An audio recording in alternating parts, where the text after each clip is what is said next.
Kevin, you sit in perhaps one of at the heart of the innovation capital of the world. You sit in Silicon Valley. You've often spoken about, in fact, you were speaking about this a little while ago, that it amazes you the amount of mathematical and science talent that India produces. It should have led to a lot of innovation in the country. We haven't really got to where we should be.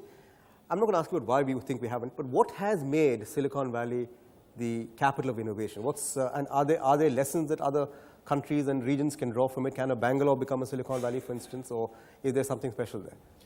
Well, I think there's a few ingredients that are required. Certainly, the amount of talent that is created in India with young people that study math and science and leads into computer science and engineering disciplines is phenomenal. The unique things, though, I think, starts with higher education.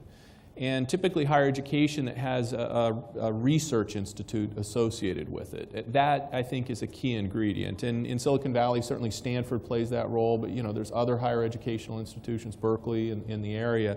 But I think Stanford plays a very special role in really driving pure academic research, but it's how you then take that academic research and commercialize it. And in order for that to happen, you need intellectual property policy that creates the incentive then for venture capitalists to want to put resources at risk to be able to take a concept or an idea and take it into the commercial world. And so certainly I think the venture capital community is a very important second attribute that's required.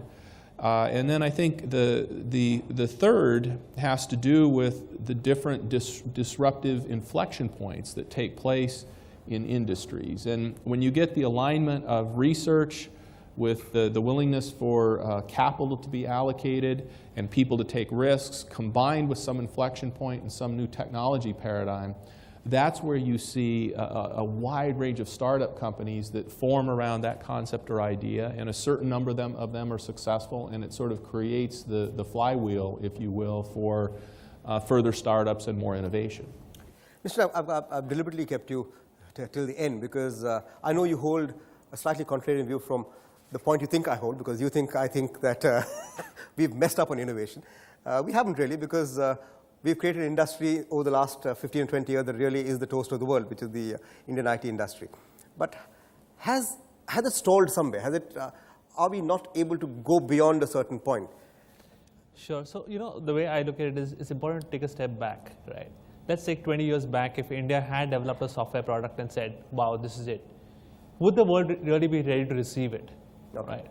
So it comes as a sequence of events that has happened, right? Okay, so you say Indian company very clearly realized that a made-in-India product wouldn't be accepted, so we need a made-in-India service. I'm saying probably 10, 15, 20 years back, right? As a brand, right? The brand plays, the country brand, the source of origin, the talent, skill plays a key role when you're talking about you have a product in place, right? Now, with that mindset, we started in the services industry. We discussed, right? Kevin shared with us, and Kiran also was talking about the talent. So we had the talent. We knew that we had the talent. We managed to get into the services pool. Yeah, we managed to increase our pie in the total IT services game. And today we've reached a point where we know we can proudly talk that yes, we have an IT services capability, and we have the capability to offer you innovative solutions, right? We've reached the stage where the world is ready to accept that. Yeah.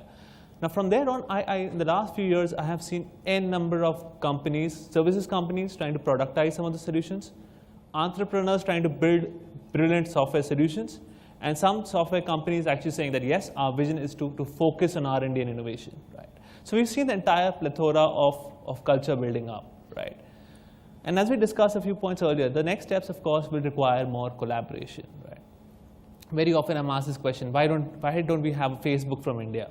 Yeah, and these kind of questions, I think which don't really have a meaning, right? We've covered a few steps. We are the inflection point, and I personally believe the kind of work I'm seeing, if we get the right, it's support, right? It's about the right support. We can actually create a self-sustaining model for innovation. Okay. So you're talking about commercial innovation. Let's just talk about societal innovation, Kiran, because that's, I presume, is what you deal with in the Prime Minister's Innovation Council, because you're really looking at how to use technology to get our scarce resources and impact the most number of people. Where are the key challenges here? And would you agree that we are at an inflection point? The very fact that the government has recognized the fact that we need innovations, is setting up a national broadband network, a backbone, which Mr. Pitroda are doing, all of those steps in the right direction, or are we steps too slow? I do think that we are in an inflection point. I completely agree with Som, and I think it's already, we're just past that. In fact, we're now on the hockey stick part of the curve. And 2 or 3 things that have contributed to that. One is that we talked earlier of the ecosystem, and I think certain factors have now grown to the point where it's become possible. One is, 600, 700, 800 million cell phones, take the number you want depending on SIM cards. And not all of them are internet enabled, not all of them are internet connected, but you have a huge potential there of just being connected. Then you have this broadband plan which is being driven, which will take broadband to 250,000 panchayats in rural areas. And then very importantly, apart from a number of other factors, you have the major and biggest player in this country, which is the government, now looking at innovation very seriously. They've declared 2010, 2020 as a decade of innovation. They've set up the Innovation Council.